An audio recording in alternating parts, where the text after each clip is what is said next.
This is the Ramik Shinobi, and today I'm going to narrate what if Naruto and Sasuke goes to the world of fairy tale after the fourth war. If you enjoyed this video, please like, share and subscribe to this channel. Now wasting no time, let's start the story. Sasuke had learned that Naruto Uzumaki, the war hero, had vanished from the town he was traveling through on his way back to Konoha. At some point during the night, a black portal engulfed the blonde's entire room, leaving no trace behind.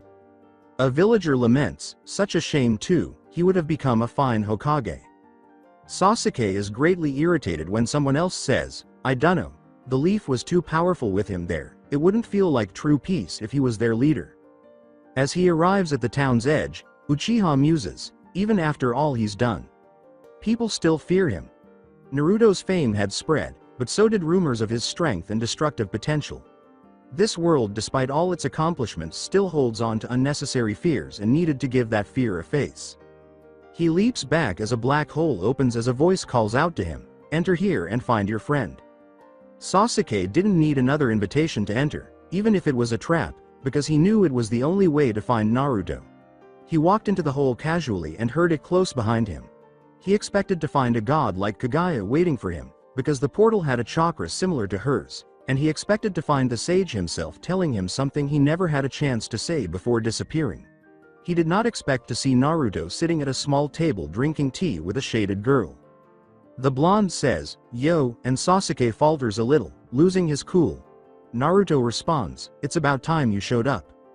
What on earth is happening? This new information makes the Uchiha rub his temple as Sasuke yells impatiently while observing the blonde sip his imaginary tea. "You heard them too, don't you?" With a slight melancholy smile, Naruto asks, "The world is afraid of me. Of us." He turns to face Uchiha, who ignores him, and continues, "Despite everything, I'm still just a monster to them." Sasuke says, "But you're a hero to many." He didn't like what Naruto was saying because it was similar to what he said when Naruto saved him years ago. "Thanks to you, true, real." He puts his hand on Naruto's shoulder and says, "There is peace. Now come on. Everyone is waiting for us. Kakashi, Sakura. All of our friends," he says, but it doesn't seem to be sinking in. Sasuke looks at the girl wearing a red-eyed fox mask and remarks, "What a lovely sentimental moment."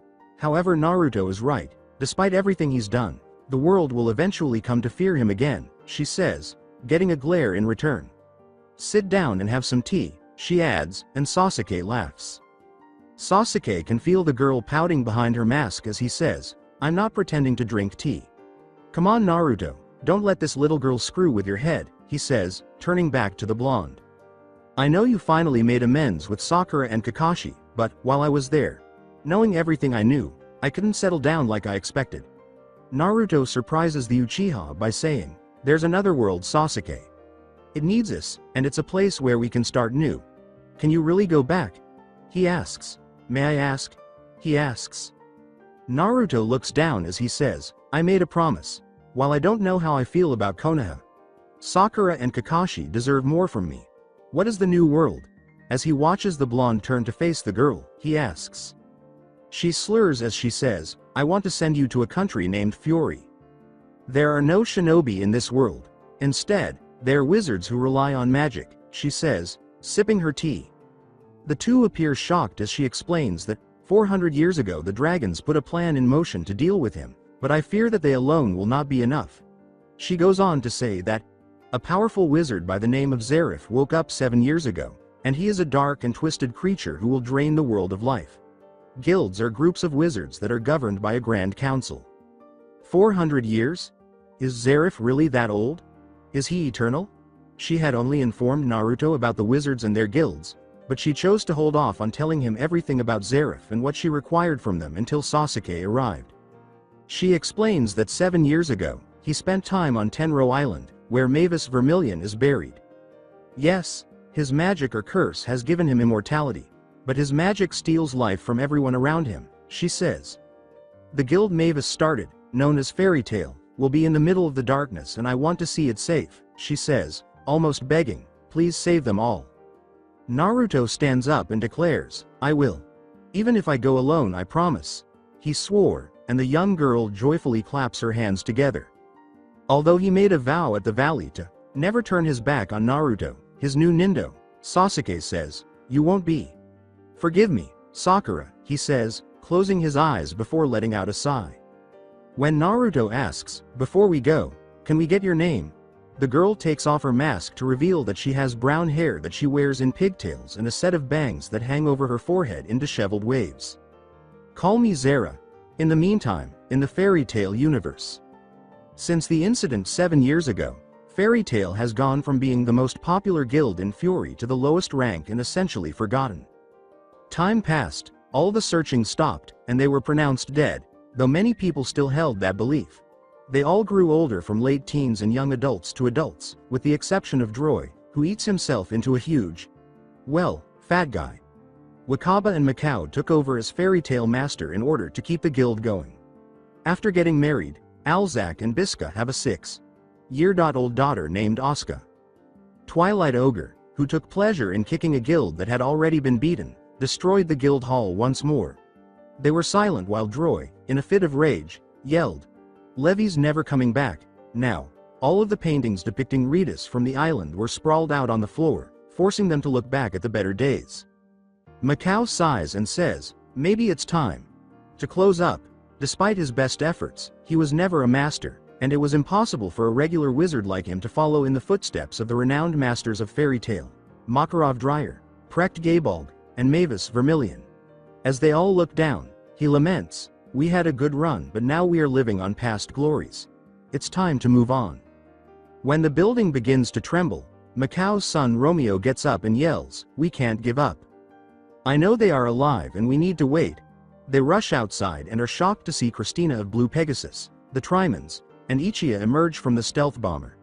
They also explained that Archive had recorded extremely high levels of Eternino around the island, levels that hadn't been recorded since the day they went looking for the lost guild members, after flirting with Lackey Olieta, the guild's only female member. This indicated that the island was still present in some location. Tenro Island is the location at sea. The only thing they saw when they followed the Blue Pegasus members' instructions to look around was water that extended as far as the eye could see. Max was looking at a map and they weren't sure if they were in the right place. Biska felt bad about leaving Romeo behind, but it was best since they couldn't be sure that anyone was still alive even if they found the island. Jet and Droy, on the other hand, were already rejoicing about the prospect of seeing Levi again. A long blonde girl was standing on the water when the wind abruptly stopped and they realized it was too quiet because there were no birds. As she raised her arms, 7 pillars of orange energy appeared, and the water around her turned violet and golden. They saw Tenro Island when a huge sphere with a huge fairy tale emblem emerged from the ocean, and their eyes widened. They immediately followed the girl as she led them farther into the island. Being a quick wizard, Jet was the first to notice where they were being led. He found him and Happy together in the dirt and saw Natsu there. When they realized that the girl leading them was Mavis Vermilion, they reacted in the typical anime way, with their jaws hitting the ground and their eyes popping open. Lucy, Wendy, and Carla were then discovered together. Gajeel had ended up covering Levi as though he was protecting her, which caused her to flush. The Thunder Legion and Laxus had ended up in a bush. And Elfman had been embracing Evergreen in a similar manner. Urza was positioned a little farther away from the others, while Lisanna was close to the father and daughter pair of Gildarts and Kana. Mavis explained that she used the power of their bonds to summon Fairy Sphere, another of the 3 legendary spells in fairy tales, after discovering Makarov. They were shocked to learn that they had been in a suspended state for 7 years. This was the news they had been waiting 7 years for, so they boarded the boat and hurried home. After 2 days, Romeo finally had enough and attacked a guild member, saying, "You guys act all big but you're nothing but losers," as he stood by himself. Twilight Ogre had returned to the guild to cause trouble. When the smoke clears and the Tenro group, along with those who went to look for them, are standing in the entrance, Romeo's and everyone else's eyes widen. Thibaut, the member Romeo attacked, was ready to attack as Macau tries to step in, but a foot from behind sends the Twilight Ogre member flying into the wall before the other members are swiftly eliminated by ice, iron, a sword, and a huge fist. The now older guild members then start to catch everyone up on what they missed after Makarov explains how the Twilight Ogres survived and where they have been after they are sent packing. When Urza found out that Biska and Alzak had not only gotten married but also had a daughter, she was shocked, depressed, embarrassed, and flustered. The redhead pretended to be happy for them, but in reality, they were living her life. Asuka gestures for Urza to come get her, and the Scarlet S-Class is more than happy to comply. See. Congratulations, she says to the couple, who smile at her. Romeo showed off his flame magic abilities, and Gajeel claimed that he was more skilled than his father. Gildarts claimed to be Kaina's father and gathered her up with the intention of hiring her, even though she objected. Overall, everything appeared to be returning to normal. Normal doesn't apply to everyone, as they were about to discover. Naruto and Sasuke. Would they get the chance to go home? Was the one question they forgot to ask as they entered the world and watched the portal close with sorrow. They might not have asked out of fear, but it was too late now. Sasuke looks at the blonde and says, "I hope we won't come to regret this. After all, this could be a one-way trip," he adds. This way, Six Paths Sage Gramps and his chakra is far away. It won't affect the peace, Naruto says, startling Sasuke. "I think it's better this way," he adds, and Sasuke shakes his head.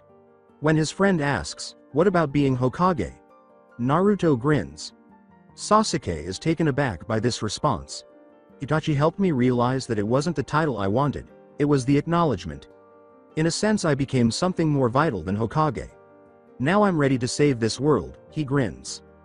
Sasuke had a lot to ask the blonde, but he chose to wait. "These aren't your words, Naruto." "They're mine," he muses, glancing around. "Zara said she left something here for us." Naruto picks up a crystal that has Konoha's leaf on one side and the fairy tale symbol on the other, saying, "I think it's this thing." However, the crystal appears to be a very basic puzzle, and the leaves have been split in half. His words, "Hey look, it moves," cause Sasuke's eyes to enlarge. Sasuke lunges too late as Naruto finishes the puzzle, causing them to teleport somewhere. "Wait, Naruto, don't." Magnolia Makarov sighs and says, "It's hard to believe so much time has passed." Wizard Saint and Lamia Scale's strongest wizard, Jura Nikis, sits next to him. Lamia Scale made an effort to learn more about the Tenro Island events, just like Blue Pegasus did. Jura adds, "You should attend the Wizard Saint's upcoming meeting." Makarov dismisses the idea while he finishes his drink.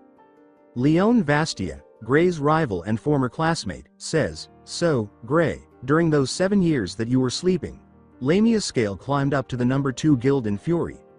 Although they used to be the same age, Leon was now 7 years older."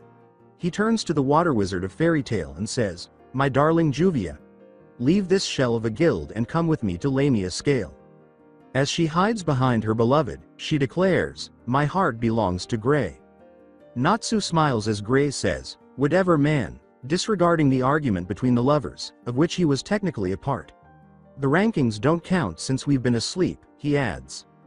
The members applaud as the fire dragon shouts, "Yeah, just wait until we're back on the scene.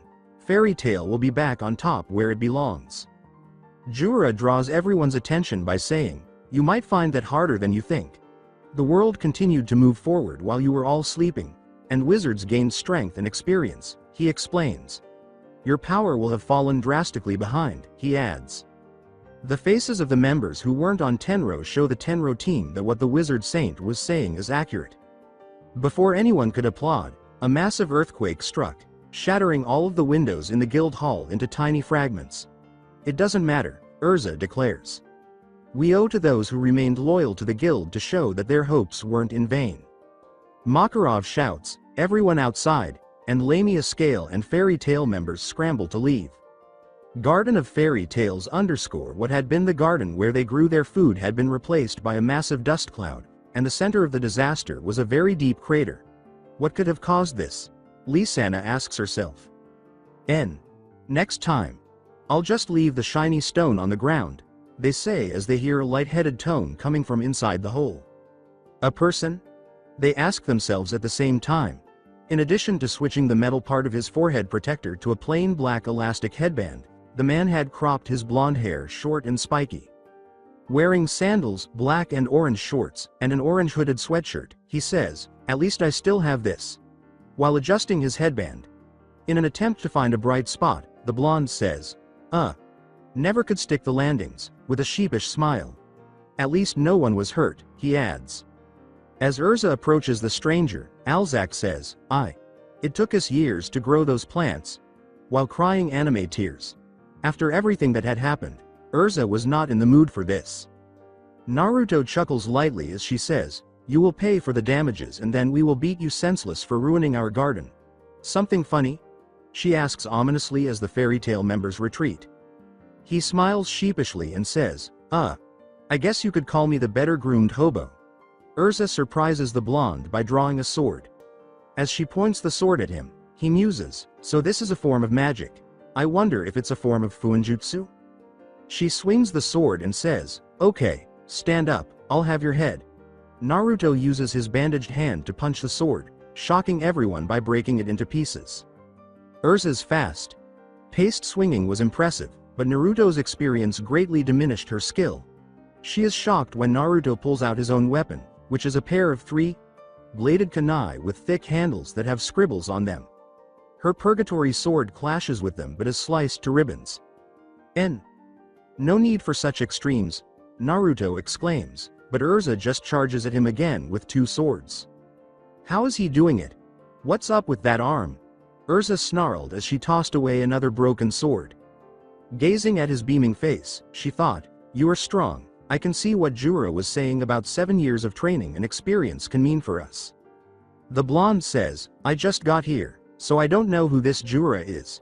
He introduces himself as Naruto Uzumaki. Because of his smile, she found it difficult to perceive him as an enemy because he didn't exude danger or appear to have malicious intent.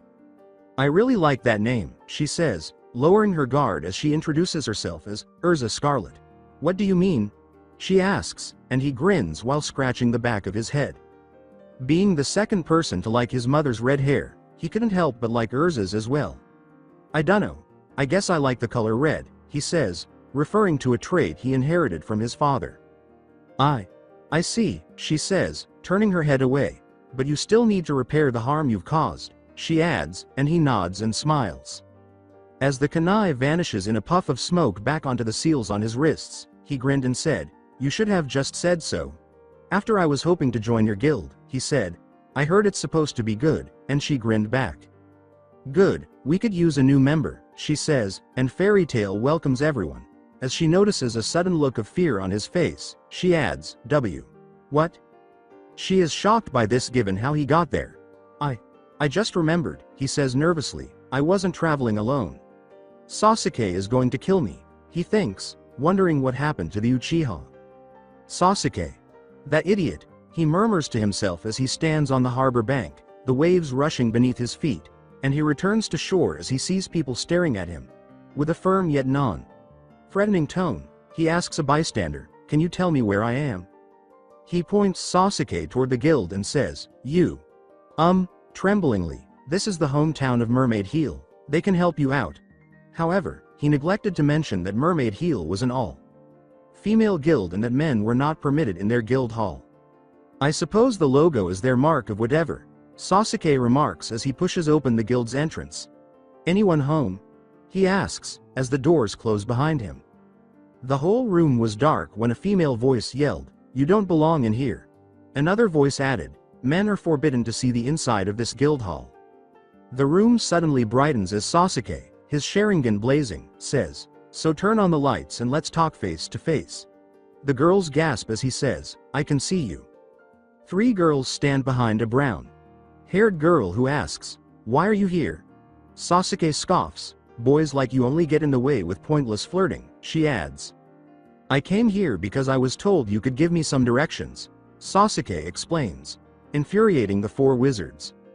"So tell me and I can leave this dump and be on my way," he says, hearing footsteps behind him. "I'm not interested in any of you dorks, or joining your stupid guild," he adds. A new woman says, "My name is Kagura Mikazuchi," and introduces herself. "I would have conceded to your request, but now that you have insulted my friends and my home and I will see you answer for it," she says. As he introduces himself to the new girl, Sasuke Uchiha, he remarks, "She's on a whole different level to these girls behind me." Sensing the power emanating from her, he says, "If you want to fight then we should take this far from this town." She nods, and he leaves. He smirks as he looks at the woman's back and thinks, knowing Naruto, he will jump straight into joining that fairy tale guild. I need to gauge the power of this world, so I might as well start with her. Sasuke looks over his shoulder as Risley Law yells, "You better not be having lewd thoughts about Kagura." She shudders at his intense gaze, thinking, this guy is intense, not like the usual chumps who try and pick up girls in our guild. I train the members of Mermaid Heel here in this clearing, Kagura says. You are the only outsider to ever see it, she adds, and he nods. He smirks and says, I'm honored. He takes off his poncho, surprising them by revealing his missing arm. I hope you have the power to back up that bravado, he says, observing her adopting a fighting stance. That's a good posture, I only see one flaw, he says. She kicks her foot back and pushes herself towards the Uchiha, saying, then prove it. She slashes her sealed sword fiercely, and to her surprise, Sasuke ducks under the swipe before drawing his sword and driving the bottom of the grip into her stomach. You have great form and power, Sasuke says, leaping into the air and kicking Kagura, who gasps as she is launched into the air, shocking her guildmates who are watching. Kagura blocks the kick, but it still sends her backwards. As he descends, she leaps at him and exclaims, slashing form, as her speed increases, catching Sasuke off guard as he enhances his sword with Chidori to block it, but the force sends him to the ground. He's really strong, she thinks, attempting to gauge his skill. That's it, exclaims Miliana. Risley smiles and says, don't underestimate Kagura. 4 kunai are flung at her from the smoke. They appear to be far away until the 2 on the outside collide with the 2 on the inside, changing their course and aiming directly at her. As the other scratches her back, she blocks one.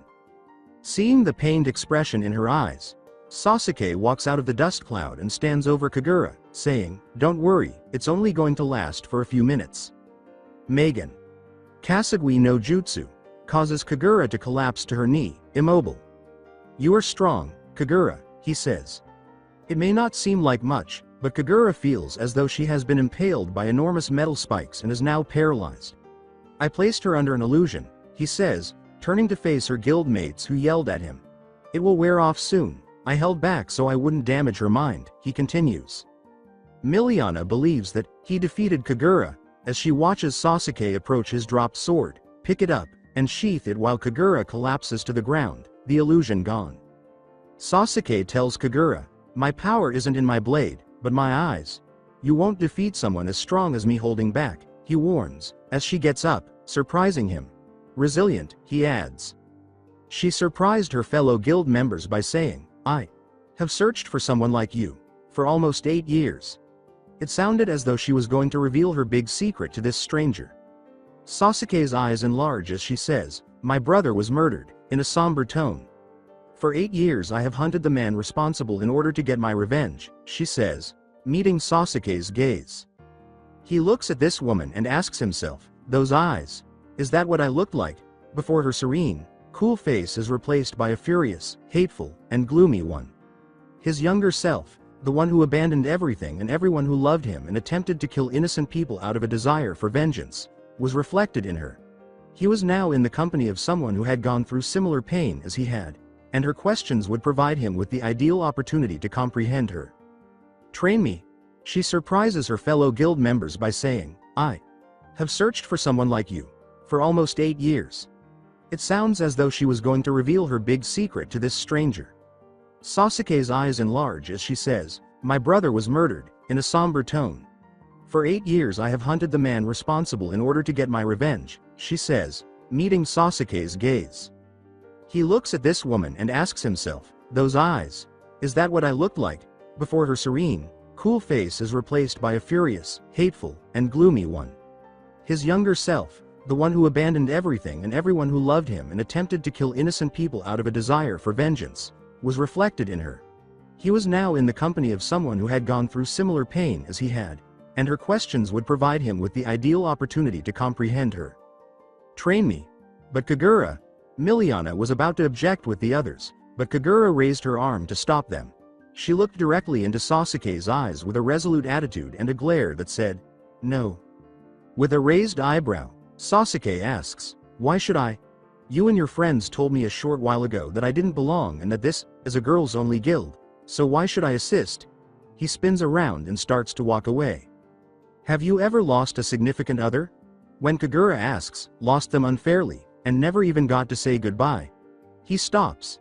She keeps sensing that Sasuke is giving off a deadly aura. Her eyes enlarge as he turns around and says, I'll train you, on 2 conditions.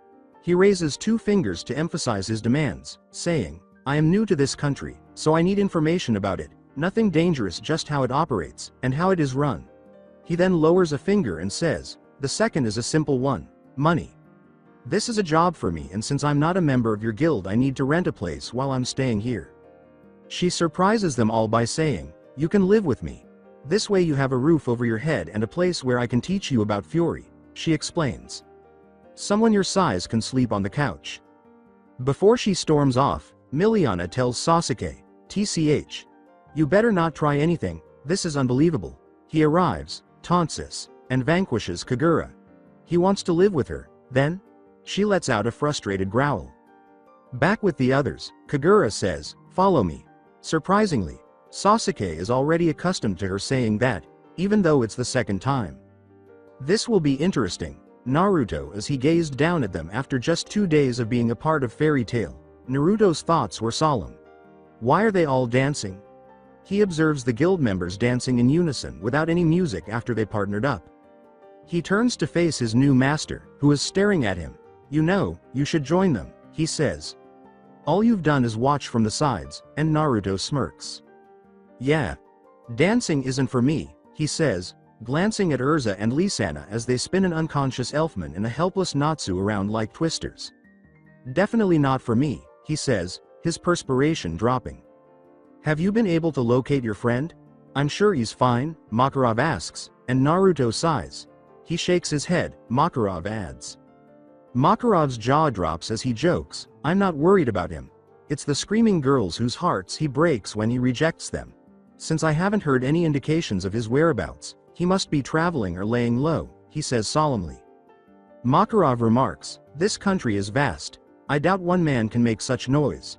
He was aware of Naruto's strength and assumed Sasuke was as well, but he believed that only a wizard saint could have such power that, within days, the entire nation would be discussing it. Naruto. Natsu shouts to the 2, come on, I'll demonstrate proper behavior for a fairy tale wizard. On the train. I feel sick. Natsu spits in his own mouth, and Naruto sits across from the fallen dragon slayer, laughing uncontrollably. Naruto was shocked by how severely it affected him, but it was still hilarious. At the slightest movement, Natsu was unconscious. Anyway, Lucy sighs. What are you going to do, Naruto, since you don't intend to dance? She asks the blonde member who isn't her how he got to be in Magnolia, just outside the guild hall of Fairy Tail, but he doesn't seem interested in answering. Before she can even tell him about Warren, he says, Rakan mostly. I mean, I know you brought someone for that, but I have my own methods, he says. So once we get there and find out the details, I'll be doing my own thing. I know he is strong and has excellent reflexes, but I wonder what kind of magic he uses, Urza thought as she watched Naruto from her seat. He was able to use requip like her and broke her swords with ease using just his bare hand. Warren murmurs, geez. The new guy is already planning to make me irrelevant. He truly is a man. Elfman yells, in your opinion, who isn't a true man? Gray asks in a mocking tone. The ball Naruto disappeared into the crowd to do his own thing after arriving at the palace, speaking with Count Balsamico, and learning that the ball is being held in honor of his daughter Aceto. Velveno, the criminal, was planning to steal a ring that would be essential to Aceto's search for a husband. While Warren was working outside overseeing surveillance, Wendy, Lucy, Urza, Gray, and Natsu from Team Natsu, as well as Elfman, dressed up to blend in with the guests. Remember, Velveno has the ability to copy a wizard's, Urza says. Warren, can you get a lock on Naruto? Do you mind? She asks. Warren responds, no. It's like he's not even there anymore. Before long, the party starts. The quests pair up and start the social dance. Even the guild members, Gray and Natsu, are paired with 2 strange women, and Elfman is approached by a stunning woman who wants to dance. This raises suspicion right away because no girl with that kind of appearance would ask Elfman to dance. Gray and Natsu quickly leave their partners and eject Elfman so that Gray can replace him. I'm cutting in. Well, You are a fairly attractive man, more so than the other guy.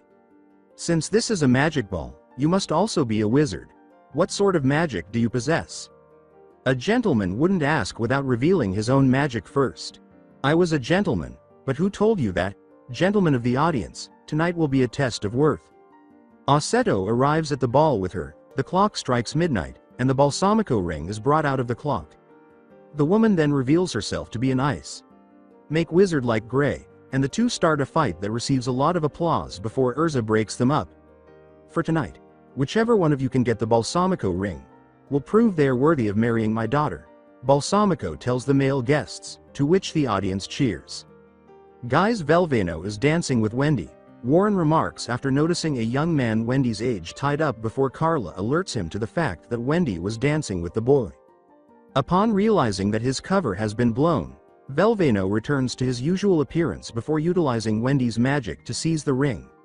The subsequent conflict with Natsu, Gray, Elfman, and even Urza ends in failure because the copy wizard has already replicated their magic, rendering them nullified as expected. He starts, but the ring he was holding vanishes. As one of the party members transforms into him, Naruto smirks and says, "That was a fake. I switched it with the real one almost immediately after the clock opened. I knew you wouldn't make your move until you copied enough magic abilities to rule out any chance of losing," he says. "Hand me that ring. Honestly, you think actions like this make you worthy to be her husband?" Velvano says, charging the blonde while wearing Urza's purgatory armor. His bandaged right arm glows golden as he backhands the enormous sword, shattering it before shifting his left palm into Velvano's chest and sending him flying back. "I might have overheard you when you were preparing yourself," he yells angrily, shocking everyone. Naruto scratches the back of his head. Velvano gets up and says, "Then you know why I need that ring." Naruto nods, "But you won't give it to me?" Naruto nods once more as he asks. Naruto looks at the ring in his hand and says, "This ring. It represents Aseto's future. It's something she gives, not something she should receive. And do you think you deserve her even if I gave you this ring?" he exclaims. He chastises the thief, saying, "Rely on your own strength and show you can carry both her future and your own. That's love." He criticizes a man who steals from others and imitates their well-honed strategies to obtain a head. He concludes by turning to face Aseto, who was surprised by the blonde's remark, "Hold on to this tight." He smiles, and she nods, accepting the ring from him. Magnolia. When Urza explained that Aseto and Velvano were childhood friends and that her father was in charge of keeping them apart, Naruto gained more respect for the criminal who was prepared to go to such lengths for someone he must genuinely care about. Naruto had heard that Aseto had given the ring to Velvano and had questioned why a common thief would risk his neck even if the ring meant he could marry a rich beauty like Aseto. Yes, he was a guy after all.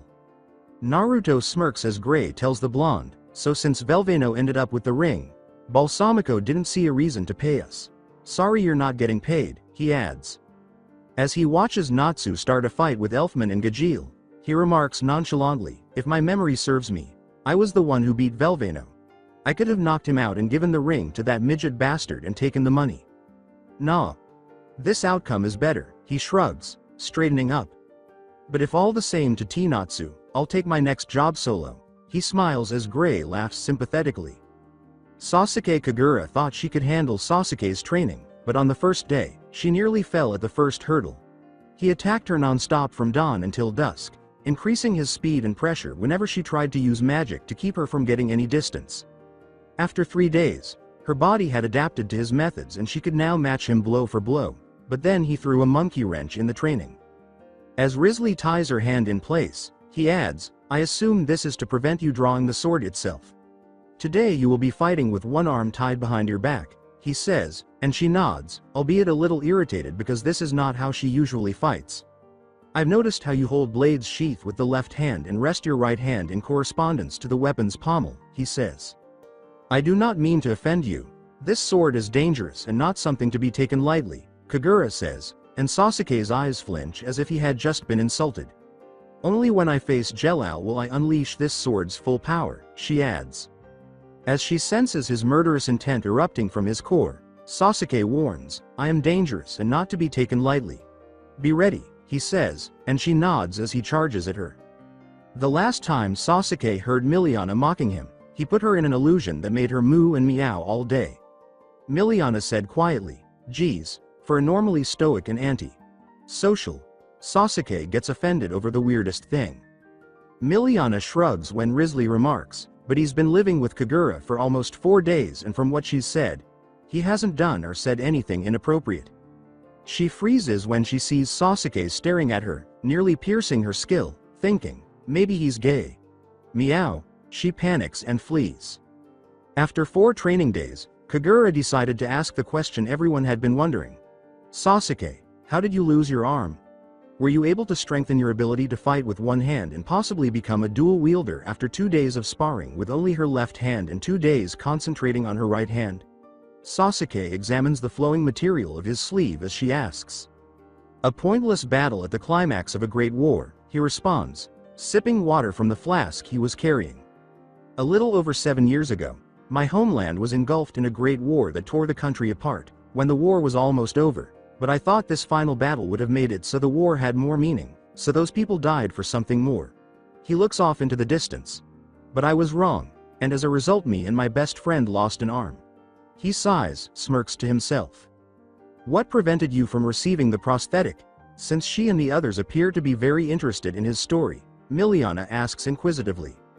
He explains his surprise by saying, "I didn't deserve it. Besides, after the war one wanted to travel for a while and didn't want to wait around. Maybe I should get to know him more. After all, if I ever want to face Jelal I will need help finding him," she thinks. Kagura had slipped to the back a little to just listen, and he didn't seem like the kind of guy who would make life-altering decisions because he didn't want to wait.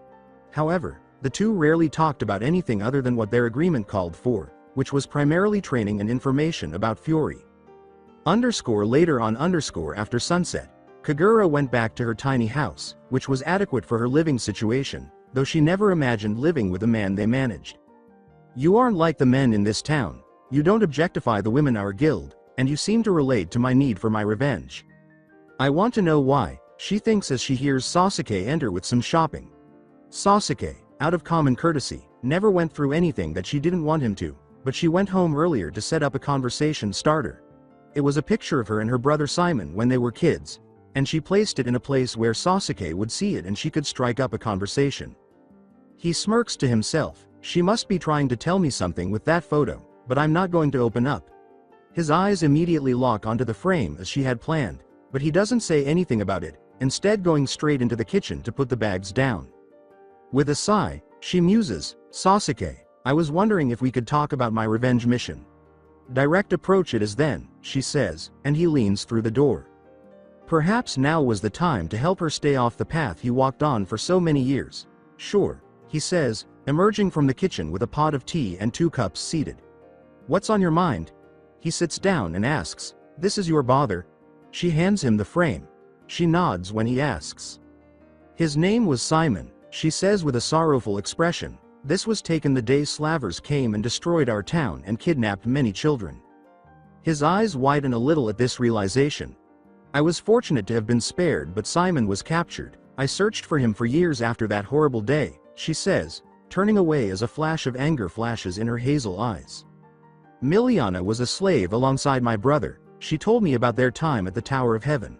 She regrets letting Miliana's past slip, but she knows Sasuke wasn't the type of guy to spread other people's secrets. Then she told me he had been murdered by Jelal Fernandez," she says bitterly, as if the name alone were enough to make her stomach turn. "Now, why are you stating this to me?" She was about to respond when she noticed that Sasuke's eyes were gazing at the picture with fondness, as though he was recalling a pleasant memory of his own. "You know, I had an older brother too. Itachi," he says, and she calms down.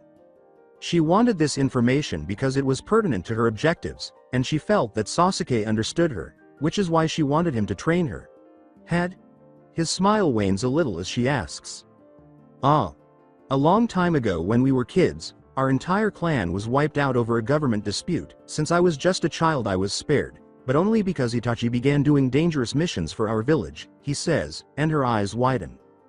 She and Simon didn't have much, but they had each other, and it was like comparing who had it worse. He whose family was murdered saved him and his sibling who was forced into a dangerous lifestyle to keep his little brother safe. Or she who had no parents and lost her brothers to slavers? Whatever became of him? Before pouring herself another cup of tea and asking Sasuke the same question, she pours herself another cup. Sasuke takes a tiny sip of the tea and says, he was murdered while on a mission. He was killed by someone who blamed him for everything that went wrong in his life. Itachi dedicated his life to protecting the peace. And no one will ever know, he says. Who took his life? She inquires, thinking that by understanding how Sasuke defeated his own desire for vengeance, she would be better equipped to handle her own. He looks at her and says, I watched the man become an international criminal. He tried to fight the whole world in his blind lust for revenge.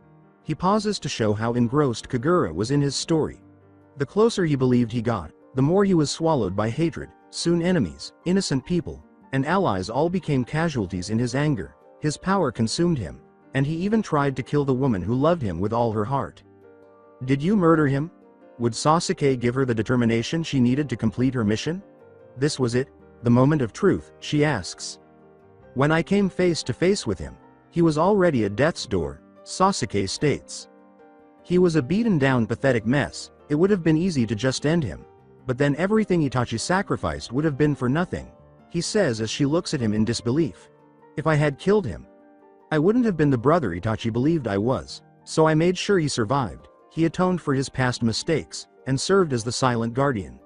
Just like Itachi did before him, he concludes with a grin.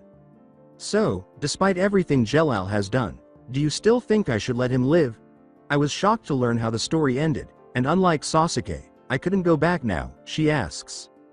Simon's fate can't be changed, he says, glaring at her. Your revenge will simply add more blood to his memory, she says, looking down with sadness. I can't tell you how you feel. Tragedies affect us all differently. Sasuke starts. I will say that killing Jelal will mean you are no longer the sister Simon knew. And taking a life will cost you a piece of yourself. His hand rests the photo on her side of the table so she can look at the smiling child she once was. Will my memories of Simon change as a result of my killing Jelal? What if killing Jelal is all I have to connect myself to Simon? She asks herself as doubts about her life's path race through her head. She closes her eyes, feeling her emotions at their peak, but you have friends who cherish and idolize you, a town that respects you, Sasuke says, pulling his fingers back. Let the love of your friends fill your heart, so when you come face to face with Jelal, the true action will come to you, he says, and she nods before giving him a small but well-earned smile. Sasuke just pokes her forehead, causing her to look at him. He grins, making her smile disappear as she says, thank you for trusting me and for all the help you have given me.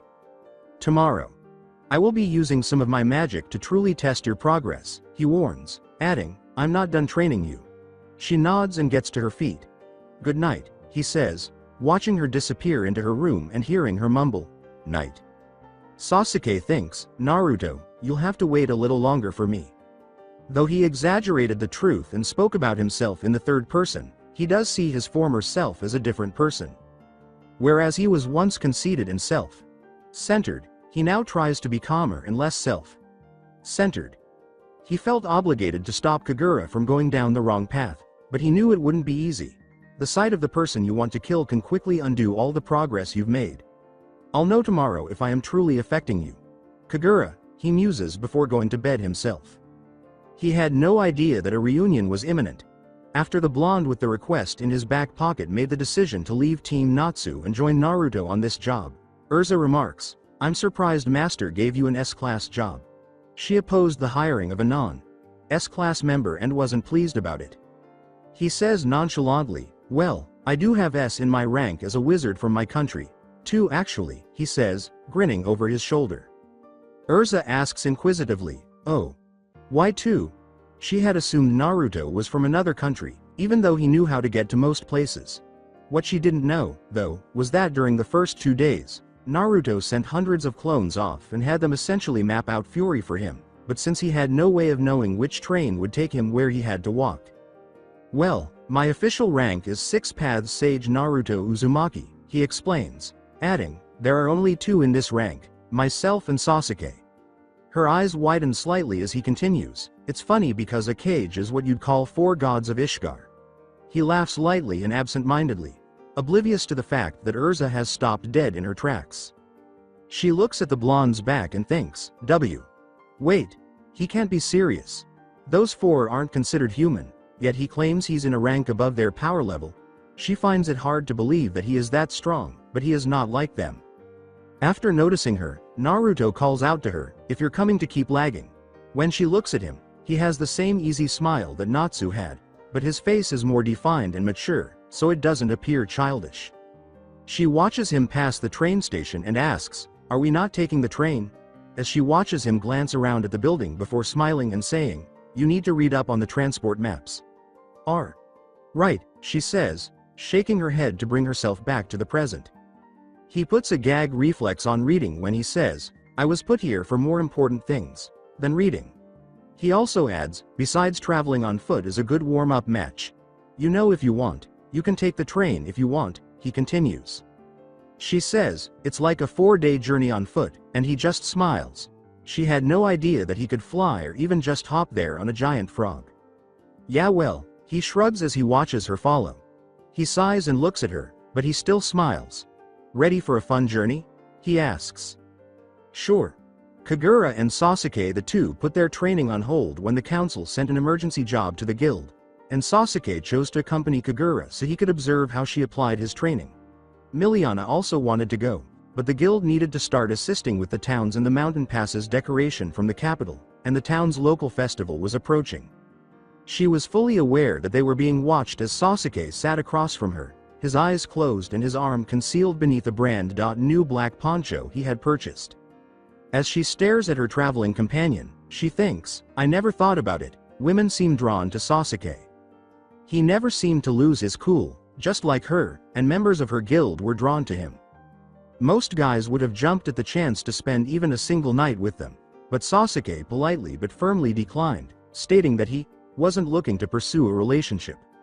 She joined Mermaid Heel because she didn't like boys flirting with her, but after nearly 2 weeks, Sasuke hasn't broken his promise to train her in return for the information, even though she gave him all the pertinent information he required. She says, Sasuke. And he opens his eyes to meet hers. Why haven't you joined a guild? She asks. He smirks and responds, who knows? Well, I still have some things left to show you. He hasn't left because he wants to help her stop seeking retribution. He had to join Naruto and find out why they were here, so he couldn't wait much longer. He looks out the window as she says, no, nothing like that, crossing her legs and leaning her arms back. You'd make more money taking on job with a legal guild, she says. He says, maybe I'm after something more than just money, and she blushes a little as if she understands. I'm honored by your feelings, Sasuke, but I have a goal, and I need a clear mind to achieve it. She nods slightly, thinking, nice and respectful. She opens her mouth to speak, but Sasuke beats her to it. Does he want me? She asks herself, feeling deeply flattered for some reason, but all that mattered to her was avenging her brother. She deflates when he says, I'm not interested in dating you. It's true that Sakura was still on his mind. He made a promise to the pink-haired girl, which he broke by entering this world, but he would be lying if he claimed he didn't find Kagura attractive. She was sophisticated, collected, and composed. He was drawn to her strong yet feminine figure, which reminded him of Itachi in some ways. Her hips were designed to give birth to a Uchiha's child. Mental self-slap. I simply want you to succeed in finding your way, he says to himself, blushing at the thought. Perhaps he was maturing. He nods, and that's why you came along with me today. No other reason, she asks, and he nods once more. Fair enough, she says, closing her eyes. I should join a guild. Naruto is probably the new blonde member of Fairy Tail. But they don't seem like the kind of guild for me, sighed Sasuke after she had fallen asleep. Guess I will see what happens soon. The Fairy Tail. Michelle Lobster, Lucy's cousin, visited the guild shortly after Naruto and Urza left for a job. Lucy's father Jude died during the 7-year interval, but at first Lucy didn't seem to care because it hadn't really affected her. She didn't really start crying until she discovered a note in her apartment, along with 7 years worth of birthday gifts and enough cash to keep her house, because she finally realized after all the years of wondering that her father loved her. Michelle revealed that she had been working with Jude during his last year and that her father had left her something in his will. Looking at the bronze object, she asks herself, what is it? It looks like a sword. Or maybe it's a key. Natsu snatches it quickly and remarks, it looks more like a gear than anything else, but Lucy thuds him. She yells, don't just steal it from me, as she reclaims the item. She felt bad for hitting Natsu, but she had to figure it out on her own because her father had given it to her. The girl in the pink dress smiles as she says, sorry guys, I'll see you later, come on Michelle, I'll show you where I live. As the other members watch the two depart, she joyfully cheers, lead the way. Arms crossed and shirtless, this had evil written all over it. Anyone else have this uneasy feeling about this sudden Michelle's appearance? Asks Gray. Natsu snarls in exasperation, yeah. If someone is messing with Lucy and hiding behind her father. She knows that confronting Michelle would only make Lucy angry and exacerbate their relationship. Because Lucy misses her father, she now values every relationship she has with him.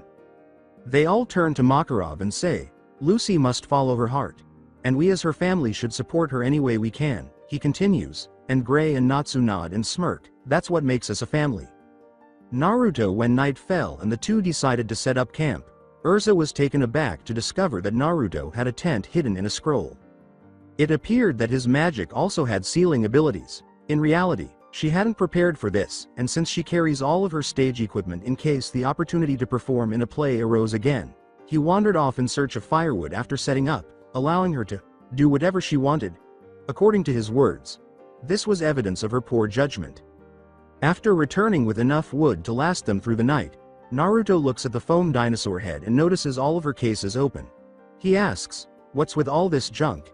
And is shocked by her outward display of offense. As she starts to pack away her belongings, she remarks, these are all precious memories from past jobs I've completed. I took these items in lieu of money, she adds, adding that occasionally the client wouldn't have the money promised. She reaches for the same dino head that Naruto had focused on, only for him to pick it up. Dusting it off, he hands it to her and says, well, take care of it then. She nods and packs it away. You see this arm? He asks, showing the Scarlet Wizard his bandaged arm. It's a fake, he says, grins, surprising her. This is a memento of how far I will go to protect those who I call my friends, he says, and she can't help but agree. He nods in response to her question, so you lost that arm helping a friend? Sounds like a good story. Mind sharing? She asks, and he drops to the ground to dig a fire pit. He looks over his shoulder at the Scarlet Wizard, who gives him a small nod. I dunno, it's a really long story. Plus it feels a shame to give it away for free, he says. Well, what do you want? I don't know, I was just trying to sound cool and mysterious. You don't sound cool or mysterious, just very stupid. She smiles as the fire Naruto was working on comes to life. Can he really be super strong? Or is that a long story too? She asks, her laugh singing to his ears as he blushes in embarrassment and scratches the back of his head. He grins, voila. She nods, so do you have any good fairy tale stories? I've heard the guild used to be bigger. He asks, who needs Sasuke's fire style? She curls up at the memory, the sense of failing her friends still fresh in her heart. 7 years ago. During the S-class trials we were attacked by a dark guild called Grimoire Heart, and soon after a dragon called Acnologia. We were too injured to fight back. No, even at our best we never stood a chance against that monster. If it wasn't for the first master, we would have died that day. Instead we were in stasis for 7 years. He responds. In that time Fairy Tail lost its credibility with the loss of its strongest members, she continues. His eyes were closed as though he was deep in thought, but she hears him say, well, be glad you didn't die. Lives matter more than some rank. From the short time I've been there, yet even I can tell the people of this guild see each other as family. Your safe return is more important than some rank, he says, and she nods and smiles. She continues, you're right, everything else will be addressed somehow, but Naruto rolls up his sleeve as he sees her staring at the bandaged arm. Sasuke. He is my best friend, but more than that. He's my rival. He starts to choose a story because it seemed like a fair trade. We both got crappy hands dealt at young ages. Like most strong people, I guess. He starts. I used to see him every day sitting at a fishing dock looking out at the lake after school. She smiles as she imagines a younger Naruto in school. All I wanted to do was befriend him. But he was a genius who was adored by everyone, and I was a screw-up. So in my jealousy I made him my rival, he smirks. He nods in agreement when she says, sounds like Gray and Natsu. Gray and Natsu always seem to start fighting over the smallest things. Yeah. He was so strong, and I always felt like no matter how hard or fast I ran the first couldn't keep up. Naruto continues. Then when we graduated as genin and were put on the same team, a piece of me felt relieved. Like if he went off I'd lose my reason to get stronger. He stops to drink some water. While we did jobs together, I began to see the real Sasuke. He didn't want to acknowledge me. He looks at the flames. When I started to get stronger, absent-mindedly I never noticed Sasuke was also a jealous person. He felt that my sudden growth while he remained the same was our guild's fault. He says, soon enough the leader of a dark guild sank his teeth into Sasuke and he left his eyes. She asks in surprise, why would he join a dark guild? It seems like he was only providing his side of the story. I don't think it's accurate to say he ever joined them, Naruto responds. Sasuke only had eyes for achieving his goal. But he needed power, and he didn't care where he got it from. He clarifies, we fought our first serious fight that day. And I lost. He looks sad. I spent the next 3 years training, I got strong. But then I faced Sasuke again. His power had gotten so far ahead of mine in such short time it almost made me question my beliefs. And everything I worked so hard to achieve, he grumbles. The story has much more to it. But I'm tired and I want to get some sleep. She asks, wait. How did you two reconcile? His story was fascinating, but it seemed like he left out a lot of information by stopping there. He enters the tent grinning and says, it's a really long story, Urza. I'll tell you more another time, but for now the message is simple. Never give up on what you believe and never stop pressing on no matter how hard it gets, he says, and she appears surprised. The bond of a guild can be strong. But true bonds are forged through pain, he says, and she doesn't seem to understand. Pain forces us to look inside ourselves and see who we fear, who we hate, and who we love. No, that's too melodramatic. Maybe the best way to sum up a bond is to believe that once it's not something that can be broken, he says. Looking at the tent the blonde entered, Urza thinks, he seems to have a different view on friendships. I want to believe that real bonds can be forged from anything, from the simplest thing to the most complicated feelings. But maybe that's my own naivety, she says with a smile. I'll give you a few moments to feel cool before coming in since there is only the one tent. Okay? The conclusion is just a tease because she knew the only reason he entered the tent was to look cool at the end of the conversation. He was a man she could definitely respect, but his power was debatable. Thanks. Urza, she smiles at his muttered thank you. Idiot. In other places as they follow a narrow path, Kagura remarks, you talk a lot on revenge. How can you relate what happened with your brother to what happened to mine? She asks, grateful that he gave her a different viewpoint, but she needs more details. She would have mentioned it on the train, but now seemed like the ideal time. Have you ever wondered what Simon would say if you told him about your vendetta against Jelal? Would he support it? Sasuke asked, wanting to hear her answer before he really opened up about what he's learned from his life filled with revenge. Her question wasn't just about her retaliation. It was more about the idea of revenge itself. She looks down and says, I don't know. We were so young when he was taken from me. Sometimes it's hard to remember his voice, she continues. Sasuke wanted to reassure her by saying something to ease her anxiety, but what? A massive explosion in the distance breaks his train of thought. I am Boris the Fire Make Master, he exclaims with a booming laugh as his crew surrounds them. These are my boys, he exclaims. To think council would send 2 people to deal with me. A man in black robes declares in an insulted tone. Sasuke and Kagura land away from the blast, skidding at the force of the wind. Nicely dodged, the man compliments. The mermaid heel ace moves forward as Sasuke asks, so Kagura, do you want to handle it or should I? While perspiring. I think that was already established, he muses. The group laughs as she says, once I deal with them, we can continue with our conversation. Who does this chick think she's dealing with? We take care of her and her boyfriend in no time. She's cute. He's cuter. Sasuke winced at the final remark, and in a few seconds, the agitated Kagura rendered all of the grunts unconscious. Can't a boy and girl just be friends? She thought. unable to look at Sasuke. Gravity increase. As their bodies become heavier, Sasuke and Kagura are both abruptly brought to their knees. A female voice says in a smooth voice, like flies in a web. Her eyes dart away from Kagura and fix on the man in the cloak. But a nice catch indeed for gravity. Rose, she says, winking. A magic circle materializes over her female adversary as Kagura glares, sending the flirting gravity. Rose flying to the ground with amazing force. She hears Sasuke say, "Yeah. It's not something I have perfected, but at this level it's no problem," and she turns to face him. "If I used this on you during our first encounter, I might have won," she says, and he shrugs.